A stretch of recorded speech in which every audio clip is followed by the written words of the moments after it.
Hello everyone.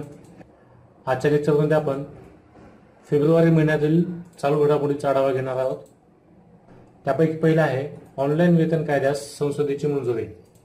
औद्योगिक क्षेत्रातील कर्मचाऱ्यांचे वेतन धनादेशाद्वारे किंवा थेट त्यांच्या बँक खात्यांमध्ये जमा करण्याबाबतच्या विधेयकाला संसदेने 8 फेब्रुवारी रोजी मंजुरी दिली. या कायद्यामुळे वेतनाची ही पद्धत अवलंबण्याची गरज असलेले उद्योग निश्चित करण्याचा राज्य व केंद्राचा मार्ग मोकळा झाला आहे.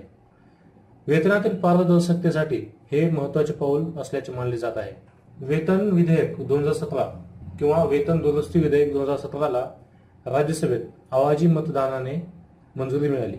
या कायद्यानुसार रोजगारदात्याला कर्मचाऱ्याच्या लेखी परवानगीशिवाय त्याचे वेतन धनादेशाद्वारे किंवा थेट त्याच्या बँक खात्यात जमा करता येईल. या विधेयकाला लोकसभेत मंजुरी आधीच मिळाली होती.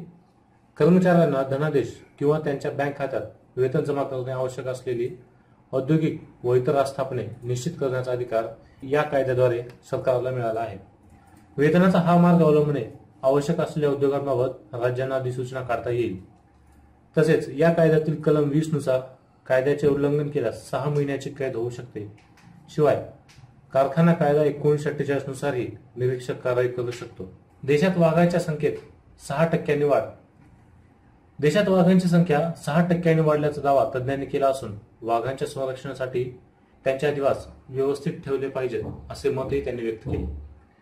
वाघांवर लक्ष ठेवण्यासाठीच्या व्यवस्थांबाबत आयोजित चर्चासत्रास वाईल्ड लाईफ इन्स्टिट्यूट ऑफ इंडियाचे मुख्य वैज्ञानिक Y.V. झाला यांनी सांगितले की व्याघ्र संरक्षणासाठी केलेल्या उपायांमुळे वाघांची संख्या 6% वाढली आहे. सध्याच्या जनगणनेनुसार देशात 2200 रॉयल बेंगॉल टायगर्स आहेत व 7910 बिबटे आहेत. 13 व्याघ्र अभयारण्यात असून कॅमेरा ट्रॅप पद्धतीने ही मोजणी केली आहे. नॅशनल टायगर कन्झर्वेशन अथॉरिटी या संस्थेने या चर्चासत्राचे आयोजन केले होते. ओडिसाचे मुख्य वन संरक्षक सिद्धांत दास यांनी सांगितले की वाघांचे संरक्षण हे मानवी अस्तित्वासाठी आवश्यक आहे. वाघ नसतील तर अनेक परिसंस्था घटक नष्ट होऊ शकतात. जर वाघांचे संरक्षण झाले नाही तर अभयारण्ये वाळवंट बनतील. व्याघ्र संवर्धनासाठी जगात सर्वात जास्त निधी भारतात दिला जातो. भारताची अंतरिक्ष संस्था म्हणजेच ISRO Indian space research organisation याने एकाच वेळी 104 उपग्रह प्रक्षेपित केले आहेत. नेहमीच समस्त भारतीयांना विमान वाटावा अशी कामगिरी करणारी भारतीय अवकाश संशोधन संस्था म्हणजेच इस्रो याने 15 फेब्रुवारी रोजी नवा इतिहास रचला आहे. इस्रो यांनी PSLV C-37 या प्रक्षेपकाद्वारे एकाच वेळी 104 उपग्रह प्रक्षेपित करून नवा जागतिक विक्रम आपल्या नावे केला आहे. एकाच वेळी सर्वाधिक उपग्रह प्रक्षेपित करण्याचा विक्रम हा रशियाच्या नावावर होता, तो आता भारताच्या नावावर आहे. जुलै 2014 मध्ये रशियाने एकाच वेळी 37 उपग्रह प्रक्षेपित केले होते.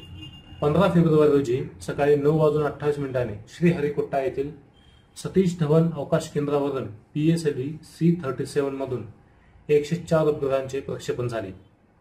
पृथ्वी निरीक्षण करणाऱ्या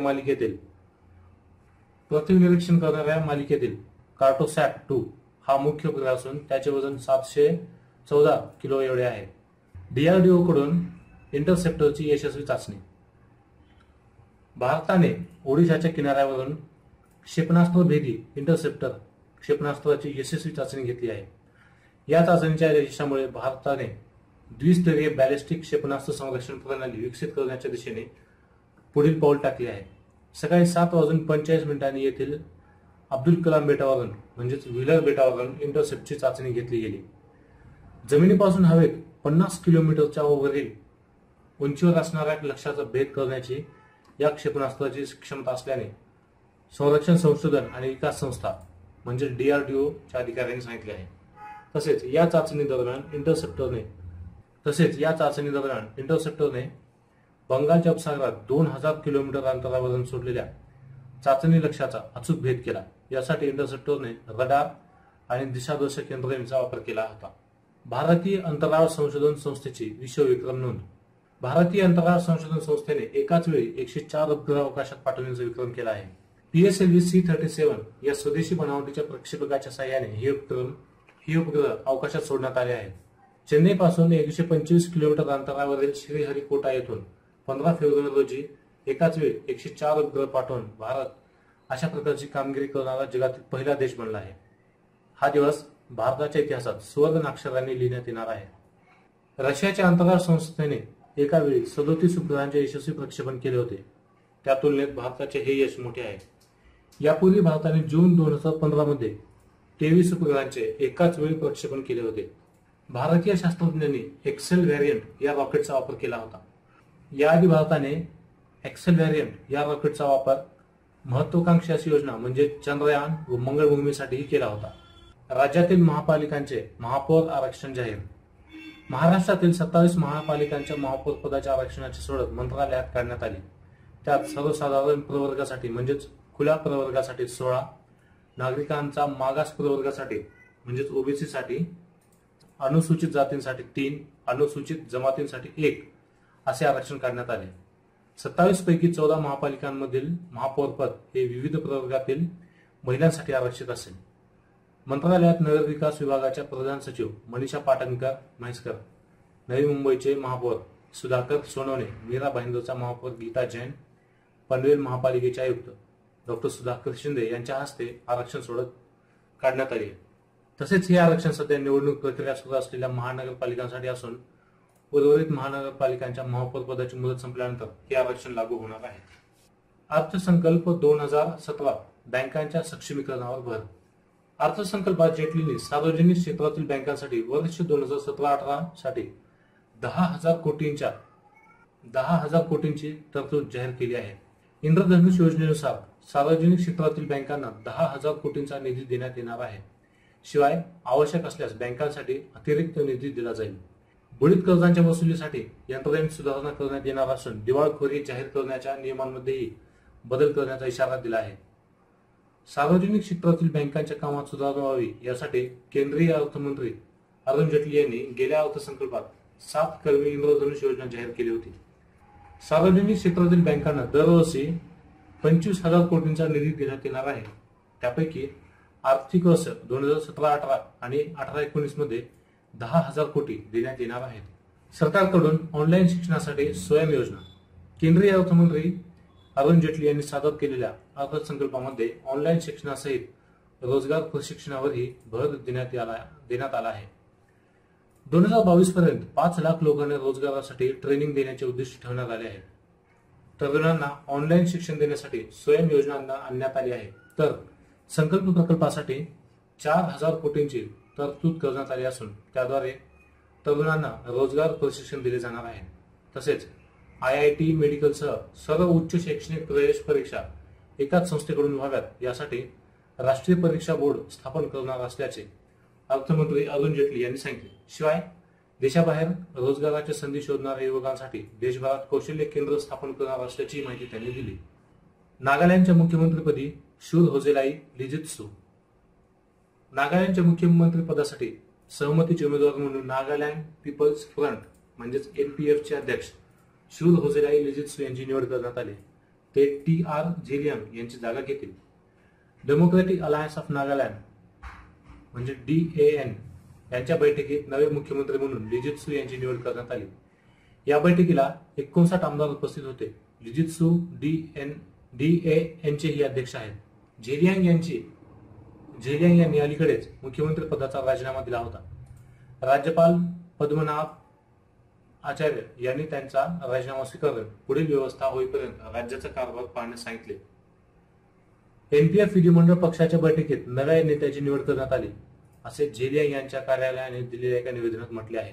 नगरपालिका निवडणुकीत 33% जागा महिलांसाठी राखीव असतील अशी घोषणा राज्य सरकारने केल्यानंतर नागालँडमध्ये निदर्शनांना तोंड फुटले होते. विविध संघटना नगरपालिका निवडणुका रद्द करण्याच्या मागणीसाठी रस्त्यावर उतरल्या होत्या. परिणामी झेलियांग यांना मुख्यमंत्री पदावरून पायउतार व्हावे लागले होते. जगातील सर्वाधिक शस्त्र आयात करणारा देश. मागील 5 वर्षांमध्ये जगभरात शस्त्र व्यापारात मोठी वाढ झाली असून प्रमुख शस्त्र आयातदारांच्या यादीत भारत हा प्रथम क्रमांकावर आहे. Stockholm international peace research institute याने हा अहवाल प्रसिद्ध केला आहे. 2012 ते 16 या कालावधीत झालेल्या शस्त्र आयातीमध्ये एकट्या भारताचा वाटा हा 13% इतका मोठा होता. भारतानंतर सौदी अरेबिया, संयुक्त अरब अमिराती, चीन, अल्जेरिया या देशांचा क्रमांक लागतो. चीन आणि पाकिस्तान या अण्वस्त्रधारी देशांबरोबर तणावाचे संबंध असल्याने भारतानेही आपली लष्करी ताकद वाढवण्यासाठी जाणीवपूर्वक प्रयत्न केले आहेत. चीनचा आक्रमकपणा वाढत असताना त्यांनी पाकिस्तानमध्ये अब्जावधी डॉलरची गुंतवणूक केली असताना भारतालाही अमेरिकेबरोबरील संरक्षण संबंध अधिक मजबूत करणे महत्वाचे वाटले आहे. शस्त्र आयात करण्यापेक्षा स्थानिक पातळीवरच मेक इन इंडिया अंतर्गत शस्त्र निर्मितीला प्रोत्साहन देण्याचा निर्णय केंद्र सरकारने घेतला असला तरी लष्कराच्या गरजा तातडीने पुरवण्याची स्थानिक बाजारपेठेमध्ये तेवढी क्षमता नाही. त्यामुळे अत्याधुनिक शस्त्रांच्या गरजांसाठी भारताला अजूनही आयातीवर भर द्यावा लागत आहे. आसाराम लोमटे यांना साहित्य अकादमी पुरस्कार प्रदान. ग्रामीण शैलीच्या लिखाणासाठी प्रसिद्ध असलेले लेखक व पत्रकार आसाराम लोमटे यांना त्यांच्या आलोक या कथासंग्रहासाठी वर्ष 2016चा साहित्य अकादमी पुरस्कार प्रदान करण्यात आला.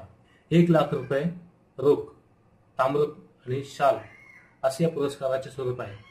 पुरस्कार प्राप्त साहित्यामध्ये 8 काव्यसंग्रह, 7 लघुकथा संग्रह, 5 कादंबऱ्या, 2 समीक्षा, 1 निबंध यासह 1 नाटक यांचा समावेश आहे.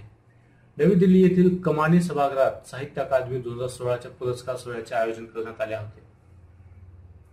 देशातील 24 प्रादेशिक भाषांतील विविध साहित्य प्रकारांत सर्वोत्कृष्ट पुस्तकांच्या लेखकांनाही या सोहळ्यात पुरस्कार देण्यात आले. आसाराम लोमटे यांना त्यांच्या आलोक कथासंग्रहासाठी मराठी भाषेतील सर्वोत्कृष्ट पुस्तक म्हणून साहित्य अकादमी पुरस्काराने पुरस्कृत केले आहे. आलोकमध्ये महाराष्ट्रातील ग्रामीण जीवनशैली मांडली आहे. ग्रामीण भागातील जीवनशैलीमध्ये आलेले व्यापक परिवर्तन हे सशक्त तसेच वस्तुनिष्ठरित्या प्रस्तुत केले आहे. तर या ठिकाणी आपला लेक्चर संपतो. If you like our video, please subscribe our channel MPSC Career Academy. Stay connected. Thank you.